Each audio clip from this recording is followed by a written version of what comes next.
Modi നേരിട്ടിറങ്ങി fight തുടങ്ങി എന്നൊക്കെ പറഞ്ഞ് മോദി നേരിട്ടിറങ്ങിയ ഫൈറ്റ് തുടങ്ങിയെന്ന് ചോദിച്ചു കഴിഞ്ഞാൽ യെസ്, ഫൈറ്റ് ഇന്റേണലി തുടങ്ങിയിട്ടുണ്ട്.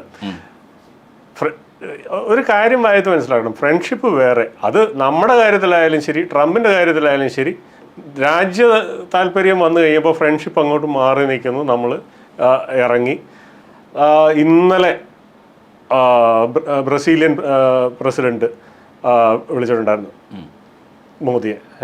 അതായത് ബ്രസീലിന് താരിഫ് അടിച്ചു കൊടുക്കുന്നു, വേണമെങ്കിൽ ബ്രസീൽ പ്രസിഡന്റ് എന്നെ വിളിക്കട്ടെ എന്ന് ട്രംപ് പറഞ്ഞപ്പോൾ ലൂല അദ്ദേഹം പറഞ്ഞത്, ഞാൻ ട്രംപിനെ ഒന്നും വിളിക്കാൻ പോകുന്നില്ല, വേണേൽ ഷീ ജിൻപിങ്ങിനെ നരേന്ദ്രമോദിയെ വിളിക്കും എന്ന് പറഞ്ഞു. നരേന്ദ്രമോദിയെ വിളിച്ചു.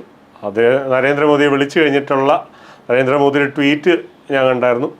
അതിൻ്റെ അകത്ത് പറയുന്നതെന്ന് പറഞ്ഞാൽ നമ്മൾ ട്രേഡും ബാക്കി വേറെ കാര്യങ്ങളായിട്ട് മുമ്പോട്ട് പോകും എന്നാണ് പറയുന്നത്. നമ്മൾ ശരിക്കും പറഞ്ഞാൽ ഇതിനെ ഒരു ഓപ്പർച്യൂണിറ്റി ആയിട്ടാണ് ശരിക്കും പറഞ്ഞാൽ എടുക്കുന്നത്. ഒരുത്തൻ്റെയും ഭീഷണിക്ക് നമ്മൾ വഴങ്ങുന്നില്ല. Trump is a bully, everybody knows that. We are not bowing down to his bulliness. അത്രയേ ഉള്ളൂ.